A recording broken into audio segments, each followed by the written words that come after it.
Okay, so hi, I'm Michelle Sheridan. These are the things that I learned from Essential Concepts Component.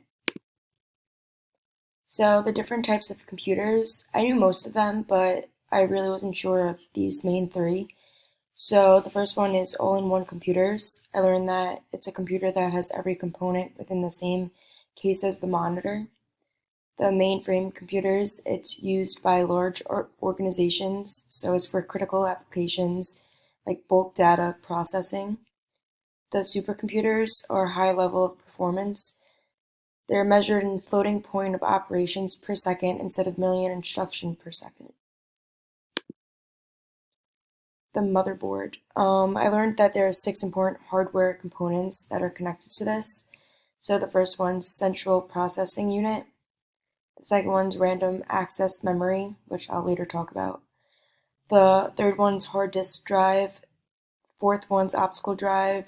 Fifth one's processor fan, and the sixth one is external card. So I didn't know the difference between an input and an output. So the input is examples like keyboard, mouse, touchscreen, and scanner. So these are issue commands.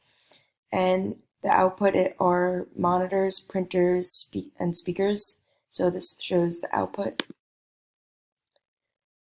So for the different kinds of memory, there were four. I really wasn't sure of any of them. But the random access memory, usually called RAM, are with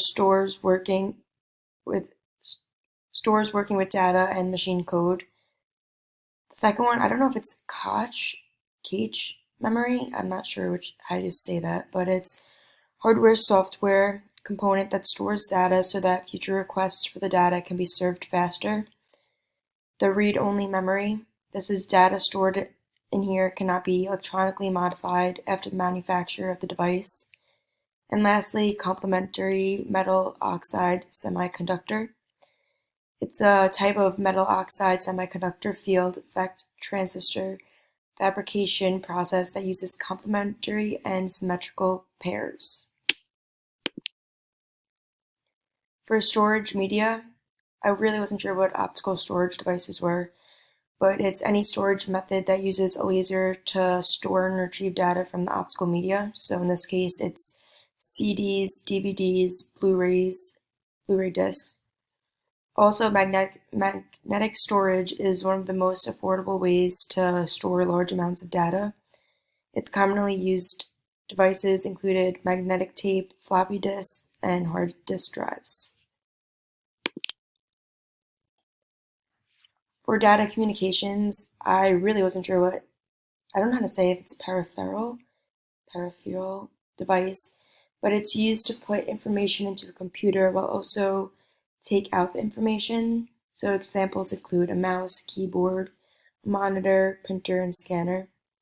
There are also four essential components for data communication. So there's a sender, a receiver, a channel, which is a model for the inter-process communication and synchronization via message passing. And there's protocol, which is a set of rules and procedures for transmitting data between electronic devices. For part two of what I learned, I did what I learned from the homework, which was homework one. So I learned that there are 8 different views for Window Explorer. There's extra large, large, medium, small, list, details, tiles, content view. And the content view gives the most detailed information in the files. Microsoft Sway I've never used before, but I learned it's a presentation program. It helps to gather, format, share reports, newsletters, web pages, and presentations. I'm actually really surprised that I've never used this before when it's a presentation program because I've done a lot of presentations and this would have been helpful. I didn't know the difference between an HTTP and HTML. So HTTP is Hypertext Transfer Protocol. So it's protocol for transferring the hypertext pages from web server to web browser. And HTML is Hypertext Markup Language. So it's language for making the normal text so that it gets converted into hypertext. Also, part two of what I learned from homework one. I don't know if GUI, I've never heard of it before, but it's graphic user interface.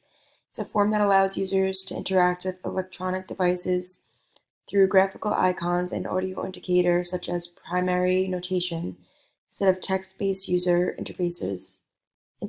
Typed command labels, or text navigation.